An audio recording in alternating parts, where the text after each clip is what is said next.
Bonjour, c'est un plaisir de vous retrouver pour cette troisième vidéo de cette petite série improvisée sur le jeûne.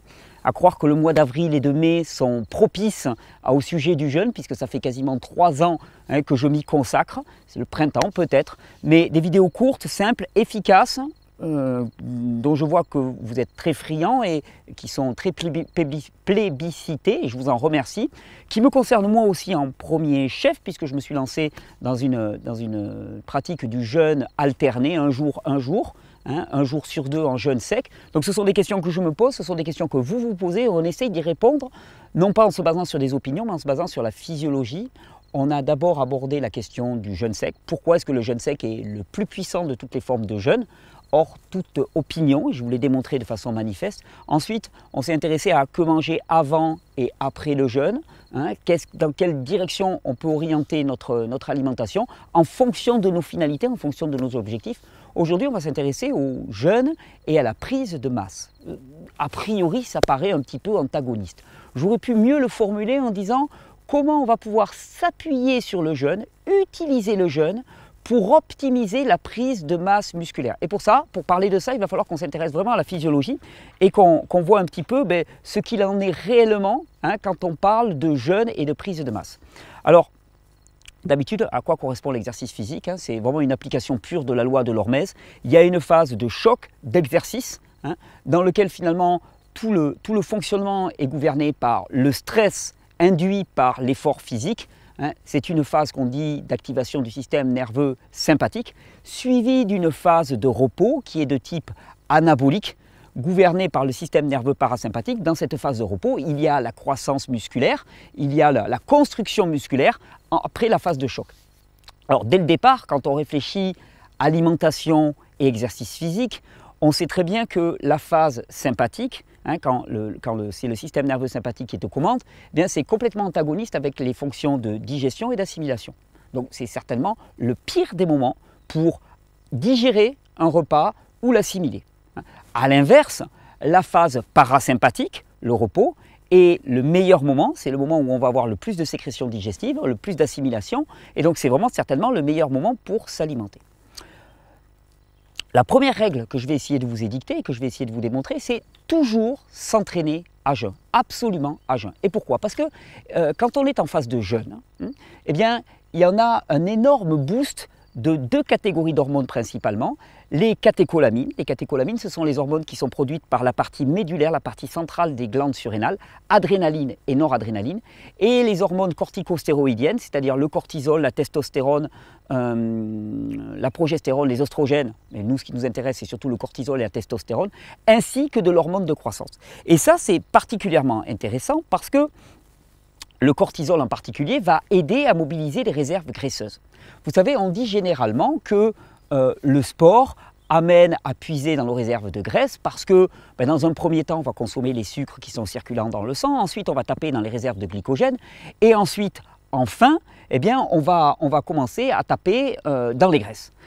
On se rend compte qu'en jeûne, ça ne se passe pas exactement comme ça. Et en particulier, je vous cite une étude dans laquelle on montre qu'après 6 semaines d'entraînement en jeûne, les personnes qui s'entraînent en jeûne voient une énorme augmentation d'une catégorie de protéines qu'on appelle les protéines de liaison aux acides gras. Ce sont des protéines qui favorisent l'utilisation des matières grasses dans le corps. Donc déjà, en s'entraînant en étant de jeûne, on apprend au corps à mieux puiser dans les graisses. Plus encore, il y a à l'intérieur de nos cellules musculaires des graisses qu'on appelle des graisses intramyocellulaires. Et je vous démontre là, par exemple, dans l'étude qui vient, je vous montre que l'entraînement en état de jeûne permet de puiser dans ces graisses qui se trouvent à l'intérieur des cellules graisseuses d'une façon extraordinaire par rapport au fait de ne pas être en jeûne. On dit qu'on a 60% de plus d'utilisation des graisses intramyocellulaires. Et ce qui est intéressant, c'est que dans l'étude que je vous cite, les personnes voient, que ce soit en jeûne ou en état de non-jeûne, elles utilisent la même quantité de sucre. Ce qui veut dire qu'on n'a pas besoin d'avoir épuisé nos réserves de sucre pour venir puiser dans nos graisses. Globalement, quand on s'entraîne en état de jeûne, on va aller plus rapidement, plus préférentiellement taper dans nos stocks de graisse. Et c'est globalement ce que tout le monde veut, hein, c'est-à-dire faire fondre la masse grasse. Ensuite, eh bien, ce qui est intéressant aussi, c'est qu'il va y avoir cette fameuse production d'adrénaline. L'adrénaline, hein, cette catécholamine, eh bien, elle conduit à la constriction des vaisseaux sanguins qui va faire qu'il va y avoir plus de sang qui va être envoyé dans les zones périphériques, les zones musclées, hein, et il va y avoir moins de sang au niveau des viscères. Moins de sang pour la digestion, plus de sang pour l'action. En même temps, il va y avoir un boost de la testostérone, qui est vraiment l'hormone qui préside, hein, à la construction et au métabolisme musculaire, et augmentation de l'hormone de croissance. Alors l'augmentation de l'hormone de croissance, c'est très très intéressant parce qu'effectivement là aussi ça favorise l'utilisation des protéines pour la construction musculaire et surtout la forte production d'hormones de croissance explique pourquoi même en état de jeûne, il n'y a pas de perte musculaire. C'est-à-dire souvent on dit ouais le jeûne tu vas perdre des muscles. Non, non, parce que les hauts niveaux d'hormones de croissance durant les jeûnes, en particulier les jeûnes courts, on parle sur du jeûne court, hein, eh bien amène à ce qu'il n'y ait pas de fonte, pas ou quasiment pas, et ça diminue le catabolisme musculaire. C'est-à-dire qu'en jeûne, vous perdez moins de muscles qu'en non-jeûne. C'est juste hallucinant, à entraînement égal. Et bien ça, c'est l'une des particularités du jeûne parce qu'il y a cette production d'hormones de croissance. Donc on voit que s'entraîner à jeun, ça permet au corps de mieux utiliser les graisses, de préférentiellement utiliser les graisses, et en particulier les graisses intramyocellulaires, hein, qui se trouvent à l'intérieur des cellules musculaires. Ça permet d'avoir plus de sang qui arrive au niveau des muscles, ça permet d'avoir plus de testostérone, ça permet d'avoir plus d'hormones de croissance. Alors, c'est intéressant de s'entraîner en phase de jeûne, sauf que vous comprenez bien que s'il n'y a pas de nourriture, il y a un moment où l'anabolisme qui doit présider à la construction de muscles, eh bien, elle ne va pas avoir lieu. Qui plus est, je vous ai expliqué, en phase de jeûne, on est en phase sympathique. C'est-à-dire le jeûne est un stress pour l'organisme. C'est-à-dire que ça, c'est très bien quand vous êtes dans la phase d'entraînement, sauf que normalement, cette phase d'entraînement, elle doit être suivie d'une phase anabolique, une phase de repos qui permet la construction musculaire. Donc, autant il est important de s'entraîner en jeûne, autant il va être important ensuite, dans la phase de repos, de nourrir l'organisme. Et la règle toute simple qui va venir, comment utiliser le jeûne pour construire de la masse musculaire, ben c'est s'entraîner en fin de période de jeûne. C'est-à-dire, tu jeûnes une journée, et bien à la fin de ta journée, avant de te renourrir, tu t'entraînes. C'est là où tu vas avoir le maximum d'hormones de croissance, le maximum de testostérone, le maximum de cortisol, le maximum d'adrénaline, le maximum d'utilisation des graisses, hein, avec ces protéines transporteuses de liaison aux graisses, avec le maximum d'utilisation des graisses intramyocellulaires.